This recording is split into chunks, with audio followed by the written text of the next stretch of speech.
Untitled back with another Raiders video. In this video, I'll be giving my thoughts and recaps on every transaction during the roster cuts that the Raiders made. So, the 53-man roster practice squad, all the cuts. So let's get into it. They ended up keeping two quarterbacks, Derek Carr and Jarrett Stidham. Derek Carr will be the starter. Stidham will be the backup. I'm fine with that. At running back, they did keep 6 backs, 5 running backs, 1 fullback. Kept running back Josh Jacobs, Zamir White, Brandon Bolden, Amir Abdullah, and Britton Brown. I'm happy they kept, because he would have got picked up in the waiver wire anyway.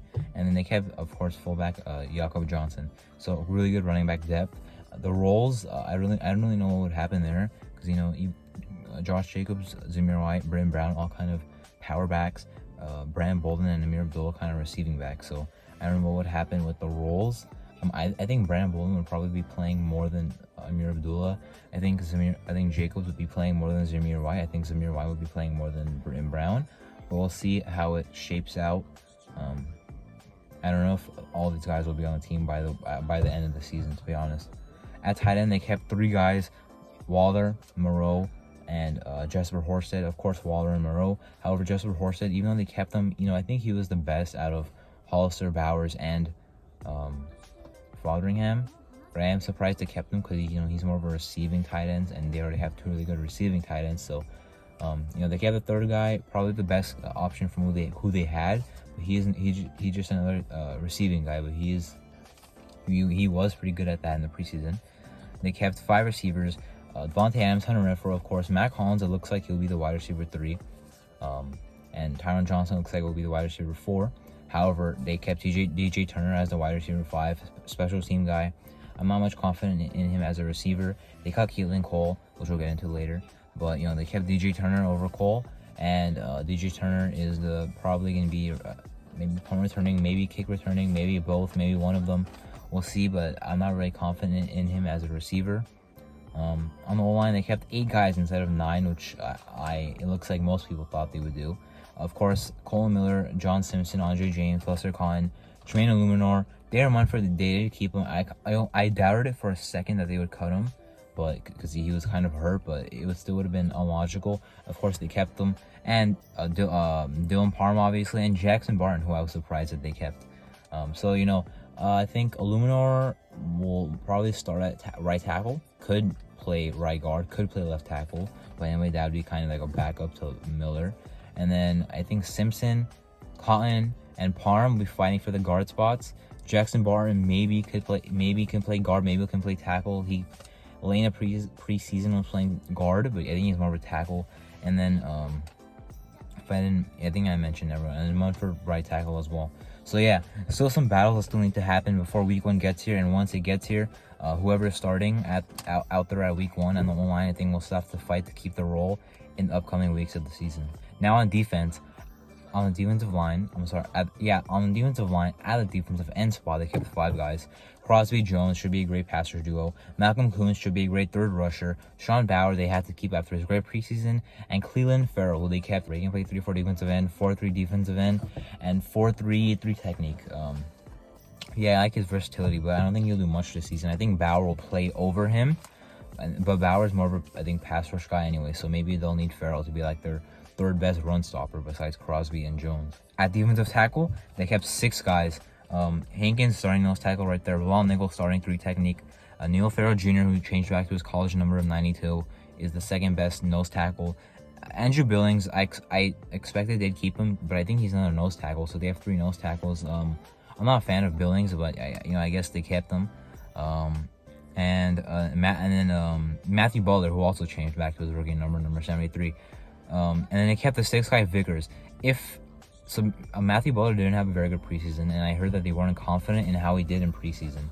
Now, I was thinking that if they were confident in what Matthew Butler did in preseason, they'd only keep 5 guys. But since they weren't, they wanted to go ahead and keep a 6th guy, which I think then led to them keeping Vickers over Kyle Pecco. So then, Vickers is the defensive tackle 6. At linebacker, they kept 5 guys. I had them going 4, but they ended up keeping 5. Perriman, obviously, they started contract negotiations with now. Gian Brown, Devon Diablo. We'll see which one's linebacker too, but they'll both have good impacts, hopefully. Luke Masterson, as we expected. And then Darian Butler.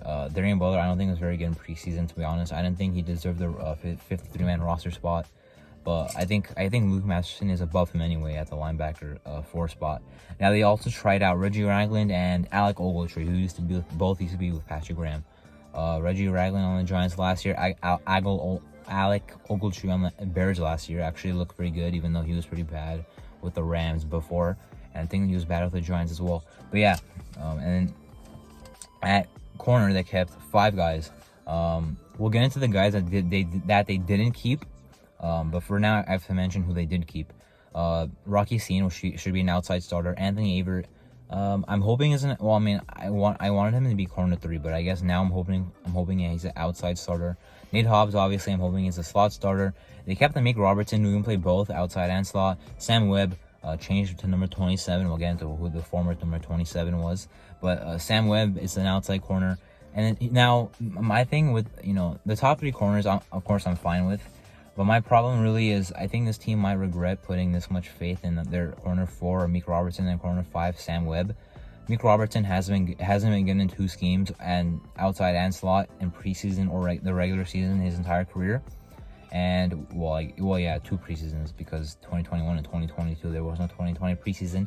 But then Sam Webb, looked good as a UDFA in the preseason. So I would not trust those 2 guys right there, but hopefully it works out. They're not going to be starting anyway. At least I don't think Amik Robertson's starting. At safety, they kept 5 guys. Trayvon Merrick, obviously, Jonathan Abram. I think he'll start. However, Deron Harmon will be rotating in a lot. Hopefully, he can play all over the field as well. Make a lot of plays. Special teams, on defense. Captain, maybe he's definitely a veteran. He's definitely a mentor. Because all the other safeties here are pretty young safeties. Maybe besides the safety 4 and Roger Teamer Jr., who's a special teams guy. Happy they kept him.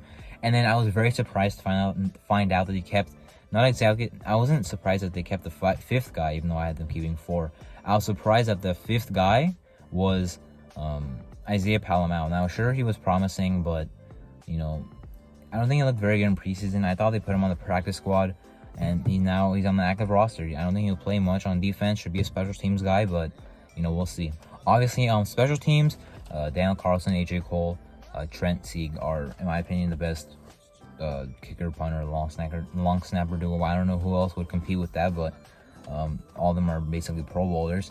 Now on the practice squad, they have, as I record this, have 15 guys on the practice squad, meaning they can sign one more guy on the practice squad. Chase Garbers, Austin Walter, Dylan Stoner, Isaiah Zuber. I didn't think they keep Zuber on the practice squad, but they did. Call Fotheringham, I also didn't thought would be on the practice squad. Hronis Gruesome, I'm happy is on the practice squad. Jordan Meredith, I heard he actually looked good in the preseason, which I guess surprised me. I thought he wasn't very good, but he made the practice squad, which then I was happy to hear about, because if he was good, then I'd rather him be here. Vitaly Gurman, who they signed recently. Myron Tagovailoa Amosa, as well as other UDFA defensive end Zach Van Valkenburg. Curtis Bolton. They also kept Ike Brown and Bryce Cosby. I was happy to see them both be on that practice squad. J.R. Reed they signed. I thought that was DJ Reed when they first signed him. I got really excited, but it's J.R. Reed, who used to play with Patrick Graham. Matthias Farley, who, since he was a veteran, I thought they would just move on from him. Maybe add Quintero Cole to the practice squad, but they kept Matthias Farley. I was happy to see that. And then as for cuts, now the first guy I'll talk about was a trade guy. So if people ask me who my favorite player on the team is, I'll say I don't have an answer right now, because it used to be Trayvon Mullen, but he got traded to the Cardinals for a 2023 conditional 7th round pick, which could become a 2023 6th round pick if some playtime incentives are met. Now, I thought Mullen would be an outside starter on this team. I think he's better than Anthony Averett on the outside. Sure, he got hurt a lot of times in his career, but he's really only missed one game. He only missed a bulk of games in 1 year. His first 2 years, sure, he dealt with a lot of injuries, but he was still playing, in every game. His first 2 seasons.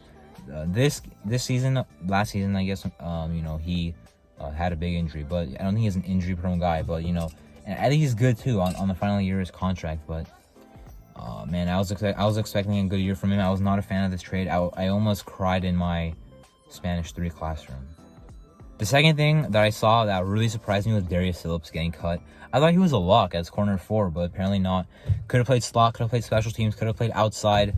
Didn't play in the final preseason game. As far as I know, that wasn't because of a health issue. So maybe they really liked what Sam Webb did in the final game, or Amik Robertson. and just kept him over Phillips, which I think was a bad move.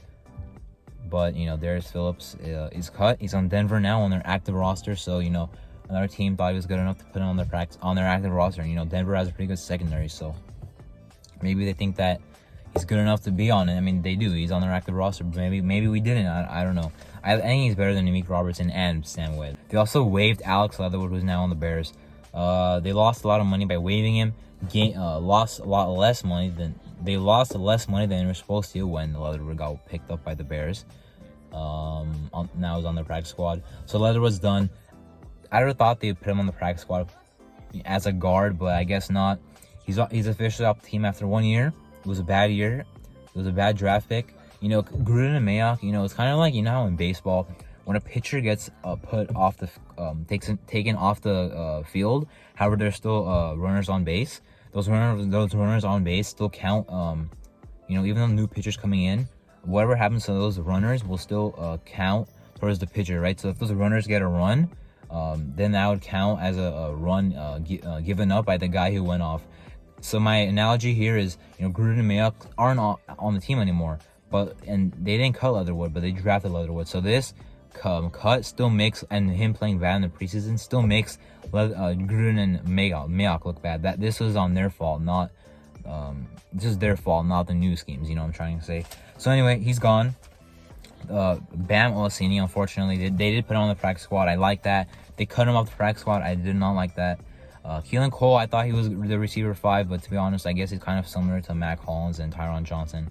I mean, not really to Tyron Johnson. Mac Hollins is kind of like a possession receiver, same as him. Unfortunately, didn't make the team. I thought he was better than DJ Turner, but here we are. He's cut. I did, even though I had him making the active roster, I did say watch out for DJ Turner making it over him. And then Kyle Pekka was cut. I don't think he was very good. Tay Davis was released today off the IR. Jacob Hollister was put on the IR, then released off the IR. And then some extra things I wanted to mention are Nick Mullins looks like is on the Vikings active roster. They cut Kellen Mond and Sean Mannion. So Mullins is active for 1 game which is week 1, which I'm assuming he will be because they only have one other quarterback besides Kirk Cousins. I'm hoping that the Raiders get that pick. As for Tyree Gillespie, the Raiders are not going to get that pick because he got cooked by the Titans, signed to the Jaguars, so we won't get that pick. But anyway, that was my thoughts and reaction to the 53-man roster, the practice squad, and all the cuts the Raiders made. I'm Arto, and thank you for watching.